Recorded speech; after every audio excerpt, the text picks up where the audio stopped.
नमस्कार, मैं हूं ममता सिंह और आप देख रहे हैं इंडिया हेडलाइन 24 न्यूज। चलिए बात करते हैं आज की कुछ खास बड़ी खबरों से। रीवा में 22 अक्टूबर 2023 को अफ्रीकन स्वाइन फ्लू बीमारी के चलते रीवा जिले के अंदर वशौर समाज के सुअर पशुपालकों के हजारों की संख्या में सुअर मृत को हो गए थे, जिसको लेकर के कुछ बचे हुए वेटनरी विभाग ने जहरीली इंजेक्शन देकर मरवा दिया था। ऐसे आपदा पर मध्य प्रदेश राजस्व पत्रिका में मुआवजे के प्रावधान बाद भी शिवराज सरकार ने सुअर पालक गरीबों की एक भी रुपए की मदद नहीं की थी, जिसको लेकर के संयुक्त किसान मोर्चे की अगुवाई में सुअर पशुपालकों को मुआवजे दिलाए जाने 6 अक्टूबर 2022 से लगातार कलेक्ट्रेट रीवा के समक्ष महापड़ाव आंदोलन जारी कर रहे। पत्रकारों से चर्चा के दौरान मोर्चे के संयोजक शिव सिंह आंदोलनकारी प्रदीप बसोन ने बताया कि शिवराज सरकार मुखदर्शक बनी रही।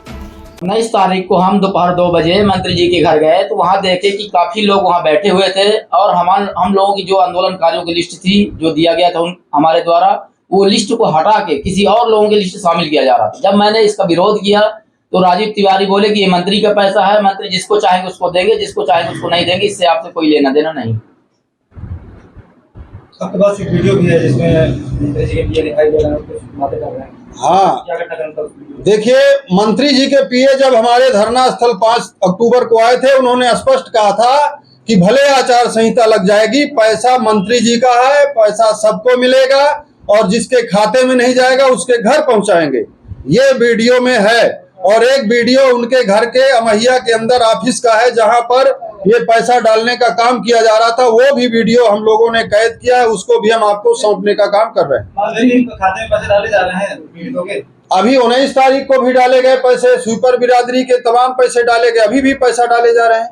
जो ऑफिस है, ऑफिस में झंडा लगा हुआ है। ऑफिस में बीजेपी का झंडा लगा है और पूर्व पार्षद चिंटू सोनी सहित तमाम भाजपा के एजेंट वहां पर मौजूद थे जिनके सामने ये क्रियाकलाप चल रहा था।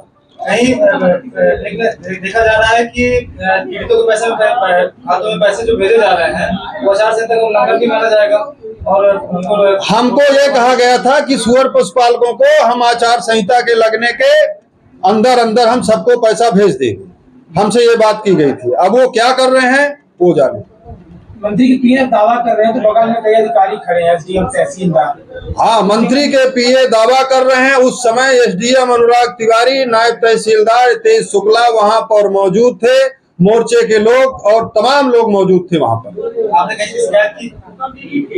अब हमने शिकायत नहीं की, हमने तो ये कहा था कि भाई आचार संहिता के पहले हमारे लोगों का पैसा भेज देंगे जो अंतरिम राशि है। ये का इतना दबदबा है, चुनाव आ गया तो क्या निष्पक्ष चुनाव करा पाएंगी ऐसे? मुझे तो ऐसा लगता है कि जिस तरह से बंसल समाज के स्वीकृत पैसे को बांटा जा रहा है, ये चुनाव को प्रभावित करने के लिए बांटा जा रहा है दूसरी जातियों को, और तमाम पैसा ये गलत तरीके से बांट रहे हैं, ये सिद्ध हो रहा है ऐसे घटनाक्रम से। ये तमाम जांच होनी चाहिए इसकी। बीमारी से मृत सुअरों के मुआवजे को लेकर के 1 साल 4 महीने तक रीवा कलेक्ट्रेट के समक्ष आंदोलन चला।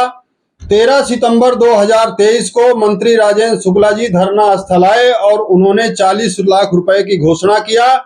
लेकिन जब आंदोलनकारियों को और संयुक्त किसान मोर्चा को यह जानकारी हुई कि ये पर परिवार 2000 मुआवजा आता है, राजस्व परिपत्रिका के मुताबिक नहीं है, तब आंदोलन चलाने का फिर से फैसला लिया गया और 5 अक्टूबर को एसडीएम हुजूर और नायब तहसीलदार तथा मंत्री जी के पीए राजीव तिवारी ये धरना स्थल पहुंचे। इन्होंने कहा मंत्री जी ने 26 लाख रुपया और बढ़वा दिया है, 66 लाख हो गया है, 3000 रुपया पर परिवार 2200 लोगों को अब दिया जाएगा। आप अपने आधार कार्ड खाते नंबर दे दें। हम सब लोगों ने मिलकर के पूरी सूची उनको सौंपने का काम किया, लेकिन अभी तक जो सूची आई है लगभग 1400 लोगों की सूची आई है, उसमें मुश्किल से 500 लोगों को जो वाकई पीड़ित थे उनको पैसा मिला है। और इसमें ऐसे लोगों के नाम हैं कि हमारे लोगों के नाम तो रख दिए गए हैं लेकिन उनके खाते में पैसा नहीं भेजा गया, और बहुत सारी जातियां ऐसी हैं जिनको सुअर पशुपालकों के सूची में जोड़ करके आचार संहिता में पैसा दिया गया है। जैसे प्रजापति, तोमर और साकेत परिवार बिरादरी के लोग हैं, स्वीपर बिरादरी के लोग हैं, जिन लोगों ने कभी ये हमसे नहीं बताया कि हमारे भी सुअर मरे हैं। इस तरह से बड़ा गड़बड़ी की गई है मंत्री जी द्वारा और ये सुअर पशुपालकों के साथ बड़ा धोखा किया गया है, छल किया गया है। इसका खामियाजा इनको भुगतना पड़ेगा और हम तो ये कहते हैं कि इसकी जांच होनी चाहिए कि जो पैसा हमारे लिए आया है सुअर पशुपालकों के लिए, वो पैसा कैसे दूसरे को भेज दिया गया। और 19 तारीख को मंत्री जी के पीए राजीव तिवारी जी ने प्रदीप बंसल जी को बुलाया था, उनके सामने क्या घटनाक्रम हुआ ये बताएंगे। वक्त हो गया एक छोटे से ब्रेक का। ब्रेक के बाद फिर से हाजिर होंगे ऐसी कुछ खास बड़ी खबरों के साथ। तब तक के लिए नमस्कार।